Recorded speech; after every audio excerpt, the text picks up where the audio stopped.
这条视频的艺术成分很高，就有多高呢？有3-4层楼那么高。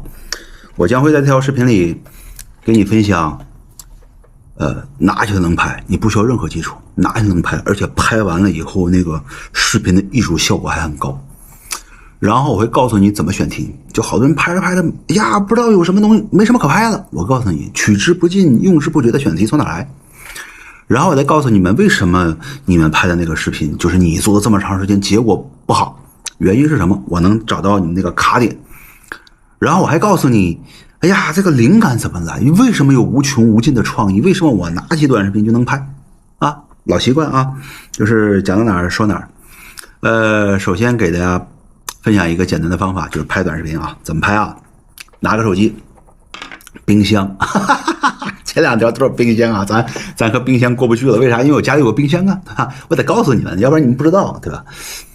单手打开冰箱，里边看看有啥菜，拨了，拿个西红柿，等一会儿再打个鸡蛋吧，哎，往锅里叭一放，做个西红柿炒鸡蛋，然后呢，来个文案，对吧？素材来自你的生活，不来自超市。为什么要讲这个东西啊？因为很多人，哎呀，就是憋死了，就是我看到最多的问题，其中之一个就是不知道拍什么，就没素材了。他们怎么来呢？就是天天就是蹭热点，就到处找热点，要不然就是看别人拍什么，每天就翻热，拍个几天就没有了。我今天在社群里面发了个消息，我是这么说的，我说凡是蹭热点，看别人拍什么的，你不会有什么出息的。就为什么呢？这个就好像刷题一样，我举个最简单的例子吧，就是大家都蹭这个热点，是不是都在争这个赛道？是不是就如过江之鲫啊？在抢一个东西，对吧？而且你就算抢到了以后，这个什么也没留下呀。热点这个东西就是几天就没了嘛，对不对？我跟大家分享一下我是怎么获得素材的。首先，我真的会认认真真看一本书，就是有你刷视频那个时间，我认认真真看一本书不好吗？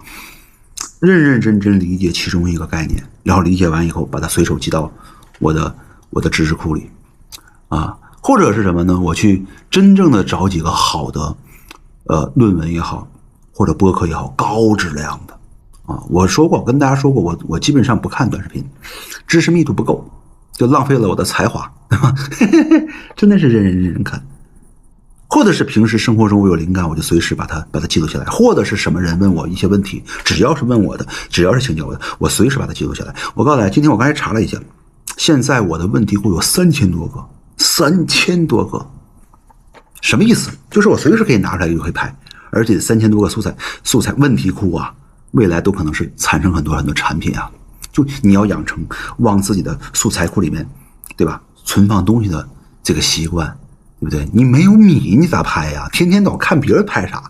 你是专业拍短视频的吗？你如果真的是的话，那你离废物不远了，真的啊。你看拍短视频是不是很容易？拿起来，生活中就可以拍啊。我再给你们找个生活中可以拍的例子啊。举个小例子啊，咱还和厨房有关吧？拿个电饭煲，拿点米，好好洗一洗。东北5成大米，加点水，咔洗干净，往电饭煲里面一坐，加上水，大概一盖，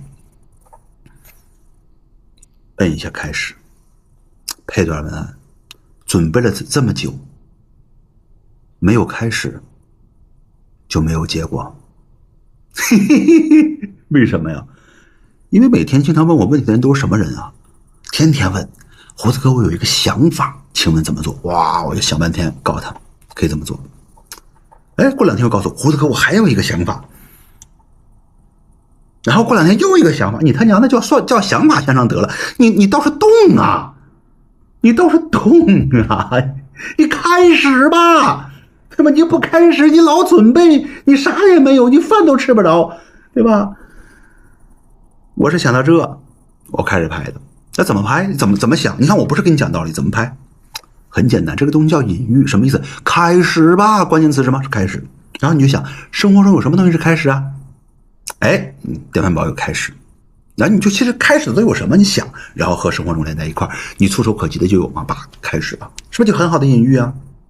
我再告诉你怎么拍短视频啊，但也告诉你为什么很多人学了这么多书，看了这么多书，我这么有才华，为什么没取得结果？因为你他娘的没开始啊，你不动啊，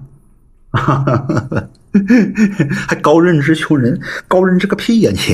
然后我们讲第三个例子了，就告诉你们，有些时候你为什么拍那么多条没啥效果？为什么反对拍100条啊？你去上那个蹭。你就拍视频啊！我告诉你怎么拍视频的啊！这条视频是告诉你怎么拍短视频的，对吧？不露脸，不用准备文案，拿起来就可以拍，是不是？哎，上蹭量一量，看看多少斤下来，等一会儿再上蹭，再量一量，再看看多少斤，再等一等，再上蹭，再量一量，看看多少斤，你会发现你的体重没变。这时候配一套文案，你的体重和你上多少次秤没关系。为什么要讲这个呀？因为我发现经常有人问我问题，胡子哥我都拍了100条了也没涨粉啊，胡子哥我都拍了100条了，我怎么变现呀？还有那种傻不拉几的，我要拍100条，哎呀，对不起，不能骂人啊，不能骂人，实在忍不住啊，除非是忍不住。他和你拍多少条没关系，短视频好吗？它取决于你是不是真的锻炼了，对不对？你拍100条有个屁用啊，每天都是重复的。最好的方法是什么？是你真的要去练，这次拍没拍好，哪儿没拍好，我改了什么，有针对性的练习，你再去上秤，否则的话你光量那玩意儿有啥用啊？老上秤有什么用啊？对不对？各位你看明白了吗？我是怎么做的？就是我要找到问题的关键，找到关键词，在这个关键词里面，你看天机都泄露了啊！你在生活中找和关键词相关的东西，找到了以后，那不就可以拍了吗？然后把那个东西往那一放一隐喻，这不就高级了吗？是不是？所以各位想一想，我说这条短视频的艺术成就很高吗？有多高呢？听着楼下。